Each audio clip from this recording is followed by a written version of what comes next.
Eu queria começar com uma imagem mental hoje.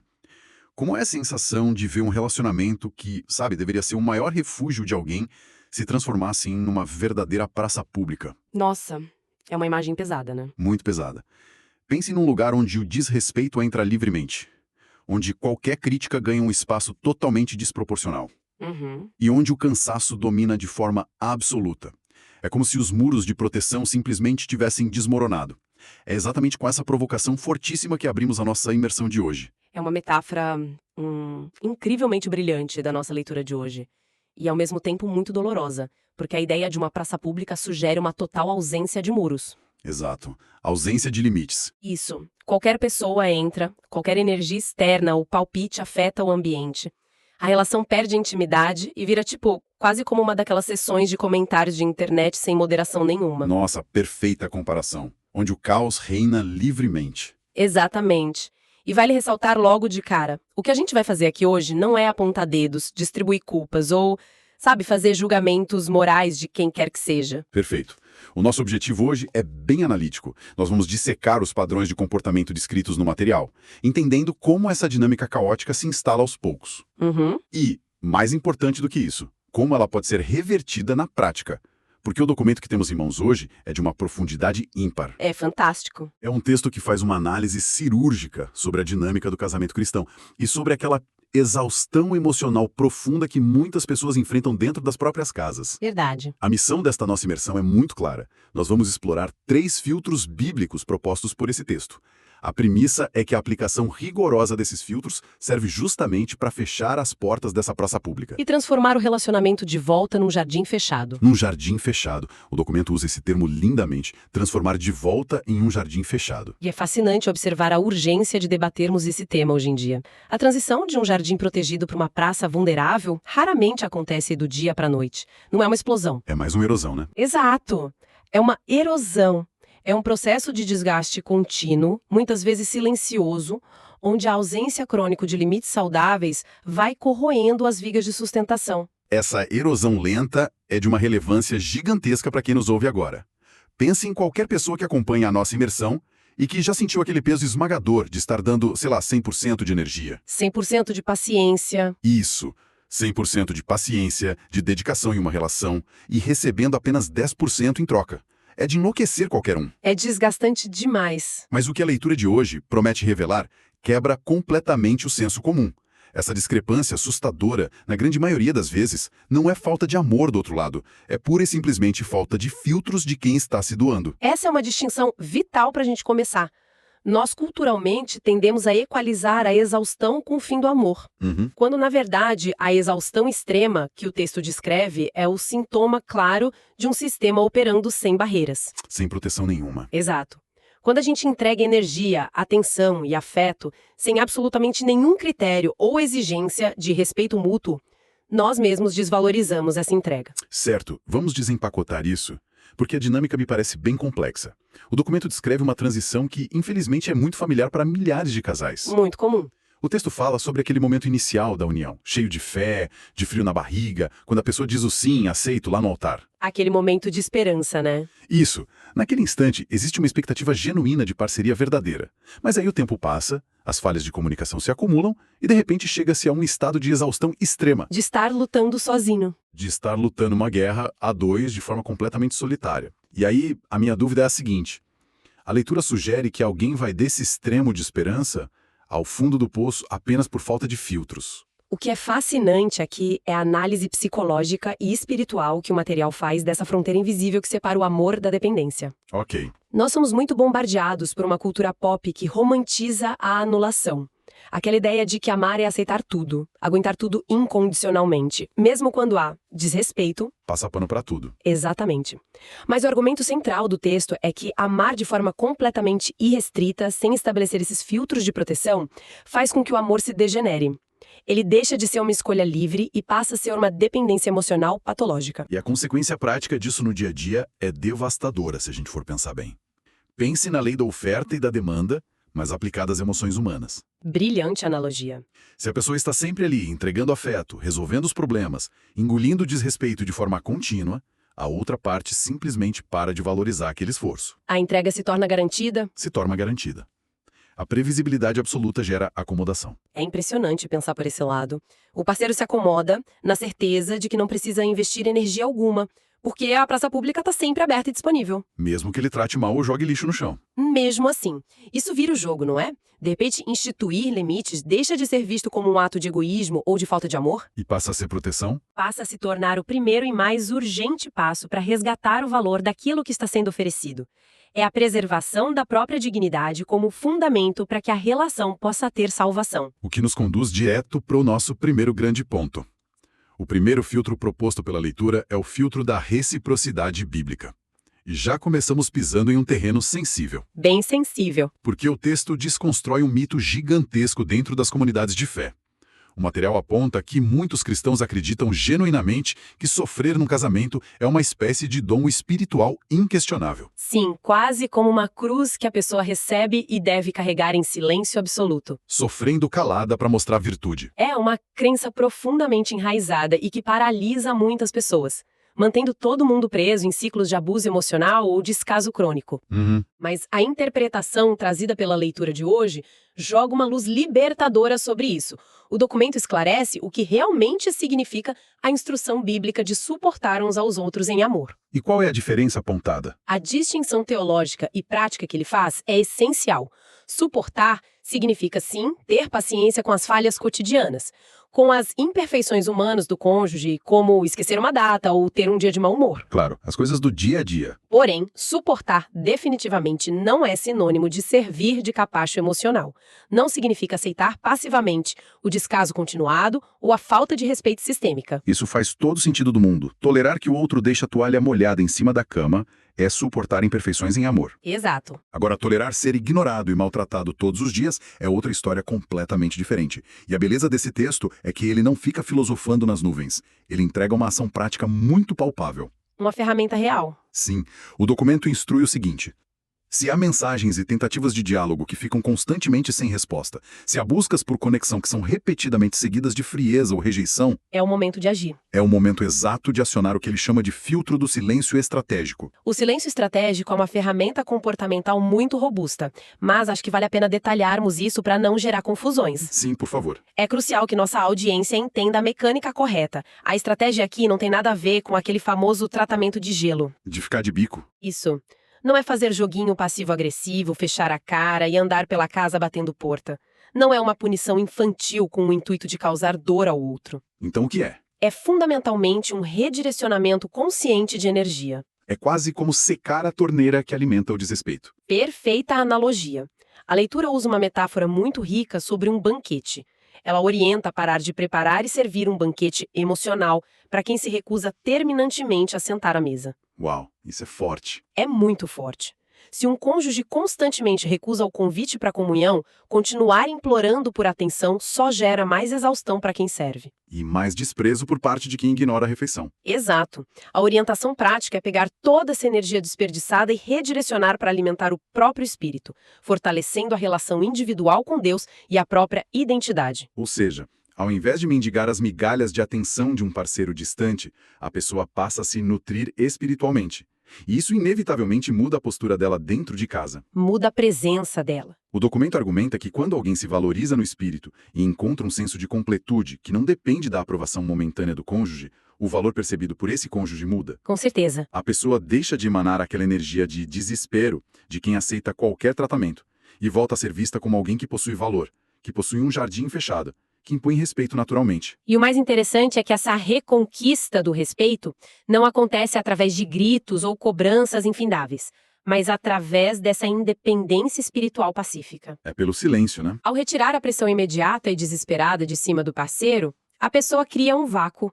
E é exatamente no espaço desse silêncio estratégico que o cônjuge acomodado, muitas vezes, consegue finalmente ouvir a gravidade da situação. O silêncio fala mais alto. O silêncio fala muito mais alto do que a milésima tentativa de ter a mesma discussão exaustiva de sempre. Sensacional. E depois de estabilizar o ambiente, fechando essa primeira porta com a reciprocidade bíblica, nós avançamos no texto. E aqui é onde a coisa fica realmente interessante. Vamos lá. O documento nos apresenta o segundo ponto, que é o filtro do alinhamento de tesouros. A leitura traz à tona uma dinâmica tão comum que chega a doer. Ela narra como casais no meio de uma crise aguda têm a tendência quase instintiva de buscar conselhos nos lugares errados. Nos piores lugares possíveis. É impressionante.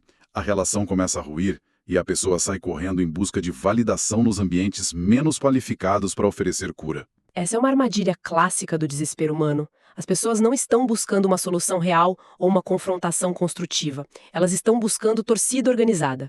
Exato. O material exemplifica bem isso. As pessoas vão desabafar com amigos que muitas vezes têm relacionamentos igualmente caóticos. Ou que não vivem nada daquilo que pregam. Ou mergulham nas redes sociais. Sim, pior ainda, mergulham em conteúdos de redes sociais que só inflamam o ressentimento, alimentando-se de frases de efeito e mágoas passageiras. Buscar referências erradas só coloca um megafone naquela praça pública que já está tomada pelo barulho e pela fúria. Se conectarmos isso com o quadro geral do pensamento teológico cristão, o texto faz um movimento belíssimo. Ele traz a referência da carta do apóstolo Paulo aos Colossenses, capítulo 2, versículos 2 e 3. E qual é a essência dessa passagem no contexto da crise? O núcleo do argumento desse trecho é que o verdadeiro conhecimento e a verdadeira sabedoria estão escondidos em Cristo como tesouros a serem desenterrados. Tesouros? Do ponto de vista prático da dinâmica de um casamento, isso nos diz que a sabedoria necessária para desarmar crises profundas jamais será encontrada na superficialidade dos palpites alheios. Nem na reatividade cega das nossas emoções mais inflamadas do momento. Nem um pouco. Mas vamos ser honestos. Tentar aplicar isso no meio de uma discussão sobre contas atrasadas ou tarefas de casa não é para amadores. O papel de um cônjuge, segundo a leitura, não é vencer o outro no grito. E nós sabemos como essa tentação é enorme. A discussão facilmente degenera num tribunal onde cada um quer provar com unhas e dentes que o outro é o vilão da história. Mas a provocação do texto é um tapa com luva de pelica. O objetivo final deveria ser buscar a união para consolar os corações e alcançar inteligência conjunta. Não se trata de ganhar o argumento. Se trata de resgatar o casamento. E ganhar o argumento no grito quase sempre custa a paz da relação. O material sugere uma ação prática que é um verdadeiro golpe no ego. Qual seria? Parar imediatamente de tentar mudar o parceiro com a força dos próprios braços. Nós carregamos essa ilusão prepotente de controle, a ideia de que se apenas explicarmos a mesma insatisfação pela milésima vez, de um jeito um pouco mais alto ou um pouco mais dramático, A outra pessoa vai finalmente sofrer uma epifania. e mudar de comportamento. O que não acontece. É o famoso dar murro em ponta de faca, esperando que a faca amoleça. Exato. E para quebrar esse ciclo exaustivo, a leitura contrapõe essa necessidade de controle com uma sabedoria milenar, referenciando o livro de Provérbios, no capítulo 17. O do espírito calmo. Isso. A ideia ali é que buscar essa sabedoria superior, esses tesouros escondidos que o alinhamento propõe, é o que capacita alguém a responder com mansidão no momento da raiva. É ir contra um instinto. A premissa do texto é inequívoca. Um espírito calmo, uma postura não reativa diante da provocação, atrai a bênção de Deus e quebra as pernas da hostilidade do outro. É o exato oposto do pandemônio de uma praça pública barulhenta. É a paz intransigente de um jardim fechado. Simples assim. Agora, eu preciso pontuar uma coisa. Conseguir responder com mansidão, manter esse espírito calmo quando o instinto é partir para a defesa agressiva, exige um nível de maturidade e clareza mental gigantesco. Sem dúvida. E exige, acima de tudo, conseguir ler o cenário corretamente. Saber o que de fato está acontecendo na raiz daquele caos. E é exatamente essa necessidade de clareza que nos leva direto para o nosso terceiro e último filtro do dia. O propósito e o chamado, ou o filtro do discernimento espiritual. Esse talvez seja o filtro mais denso de todo o documento, porque aqui o autor entra em uma linha tênue e dolorosa. A linha do que realmente está acontecendo? Exato. A grande questão levantada é: como uma pessoa identifica a real natureza do que está enfrentando dentro de casa?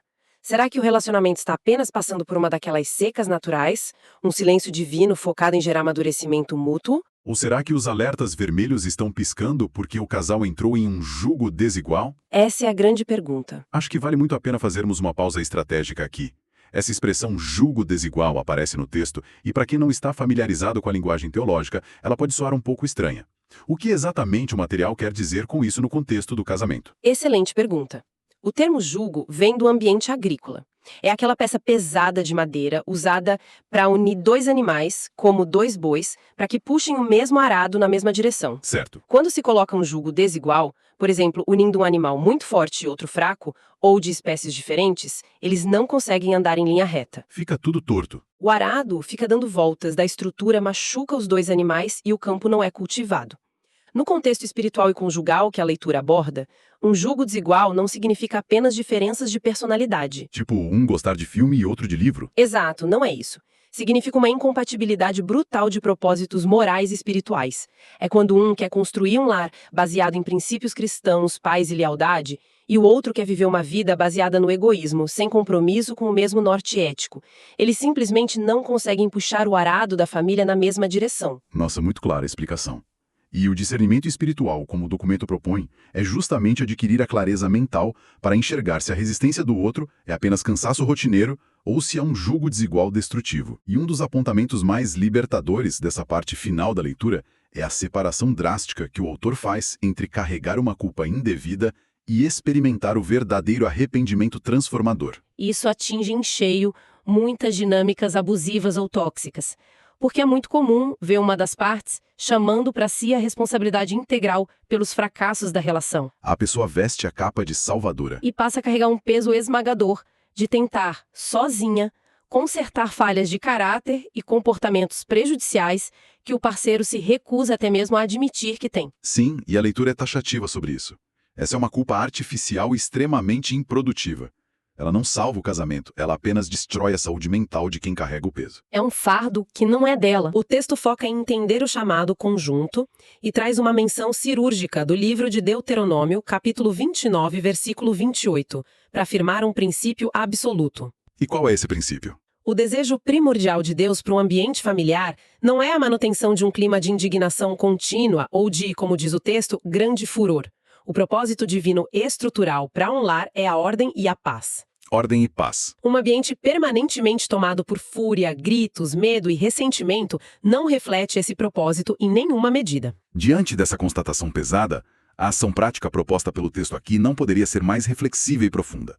O conselho central é que o indivíduo pare de reagir aos gritos e analise com uma frieza quase cirúrgica o saldo das próprias atitudes diárias. A autoanálise. A pergunta que se deve fazer no silêncio do coração é: as minhas reações estão afastando ou aproximando a minha família do nosso propósito original? Quando eu respondo com fúria, eu estou ajudando a reinstaurar a ordem ou estou apenas jogando gasolina na praça pública? Fazer essa autoanálise com honestidade brutal exige uma coragem tremenda. E é exatamente no clímax desse raciocínio que o documento nos presenteia com uma das frases mais monumentais de toda a leitura. Eu sei qual é. Ele decreta o seguinte: às vezes, o maior testemunho que se pode dar é o domínio próprio diante do caos. Parem um segundo para visualizar a potência monumental dessa imagem mental. Chega a arrepiar. O domínio próprio diante do caos absoluto. Enquanto a dinâmica da praça pública exige que todos entrem na mesma frequência histérica, gritando e se atacando junto com a multidão, a construção do jardim fechado confere a proteção. A proteção psicológica e espiritual para observar a tempestade quebrando do lado de fora das muralhas, sem permitir que ela inunde a própria alma. É literalmente a capacidade de ser a âncora firme quando o navio inteiro parece estar à deriva. E se observarmos com atenção, essa única atitude de domínio próprio sintetiza de forma magistral os 3 filtros que discutimos hoje. Como assim? Vejam só.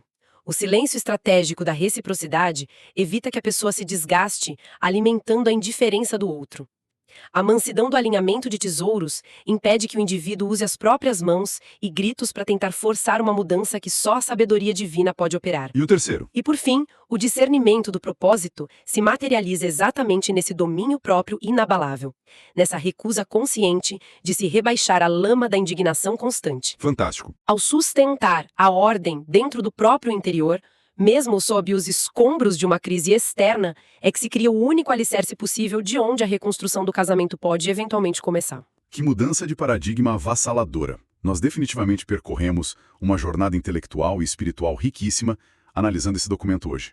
Recapitulando rapidamente para quem nos acompanha não perder os detalhes vitais. Vamos lá. Nossa missão era entender como pegar um relacionamento que se deteriorou até virar uma praça pública exaustiva, cheia de ruídos e palpites, e transformá-lo de volta num jardim fechado e protegido. E descobrimos que o mapa para isso exige 3 filtros. Primeiro, a reciprocidade bíblica, que nos liberta do mito de ser capacho e nos ensina o valor do silêncio estratégico, cortando o suprimento de energia onde só há rejeição. Logo em seguida, aplicamos o filtro do alinhamento de tesouros, que alerta sobre o perigo fatal de buscar conselhos em referências que não compartilham dos nossos valores centrais. Ele nos ensina a trocar a ilusão de tentar vencer uma briga no grito pela sabedoria superior e pacificadora da mansidão. E, para consolidar tudo isso com uma base forte, o filtro do discernimento espiritual. Um filtro que exige que a culpa indevida seja abandonada e substituída pela clareza de propósito. Onde o maior trunfo em meio ao desespero deixa de ser o furor incontrolável e passa a ser o domínio próprio e inabalável. É um manual prático, não apenas de sobrevivência, mas de reconstrução ativa através da transformação pessoal. Fantástico! É uma leitura transformadora.